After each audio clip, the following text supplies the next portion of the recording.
Hi everyone, I'm Jeremy Reeves, head blender of Cornell & Deal Pipe Tobacco Company, and today I want to talk to all of you about something that I think is really special. It's one of my favorite blends that we produce.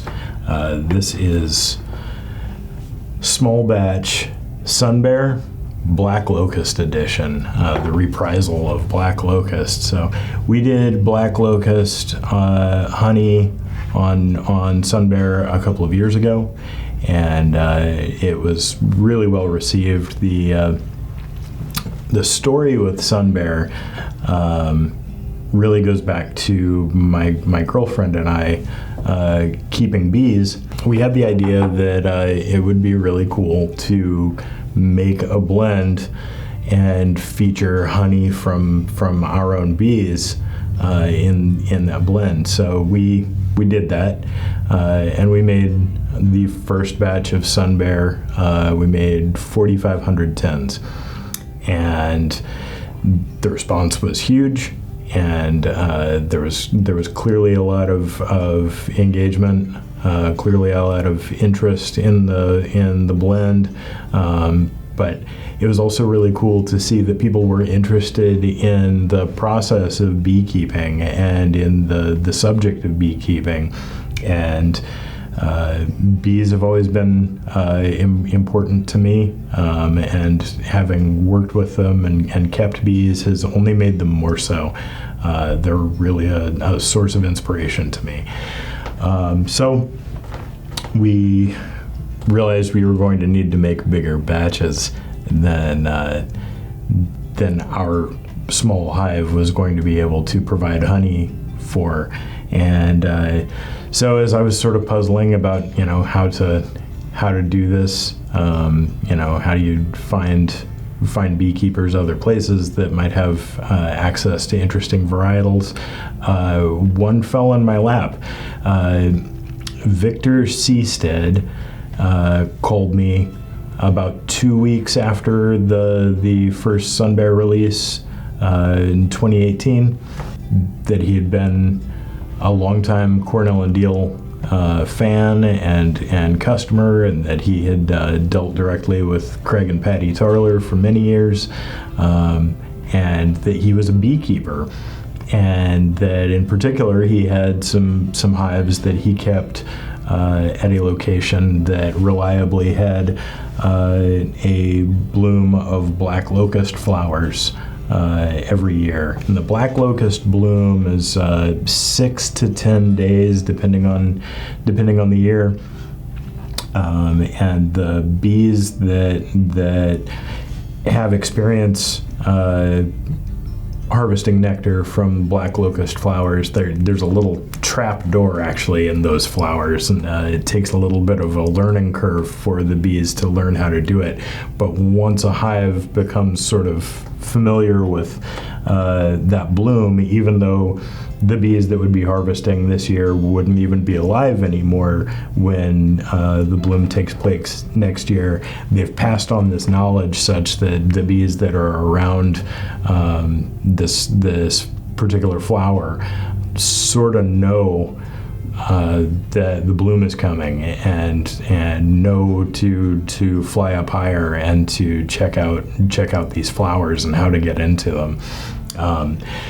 Black locust honey is special for several reasons, not the least of which it has a wonderful, delicate, floral but lightly lemony kind of flavor.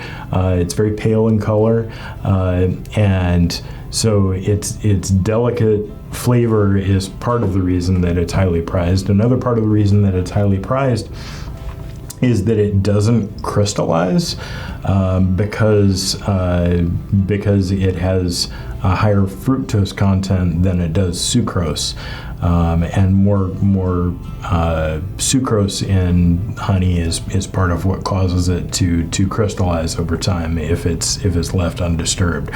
So black locust honey is prized for this, that you don't have to keep it in a warm environment. It just won't solidify and crystallize. But of course, the most important part to me as a pipe tobacco blender is the flavor.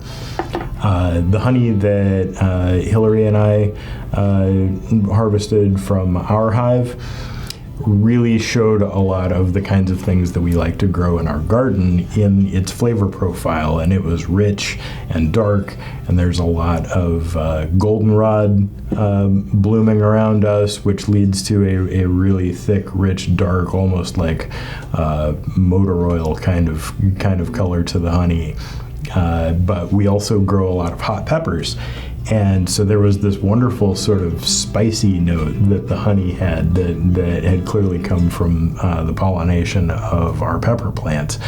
The black locust is so much more delicate and so much more focused on sort of the floral and lightly citrus notes that also played really well with the tobaccos that I had put together to top with the honey from our hives. So it was cool that just making this small change of one honey versus another honey translated in the smoke. And so we partnered with Victor Seestead to make the second iteration of Sun Bear. And that was Sun Bear Black Locust.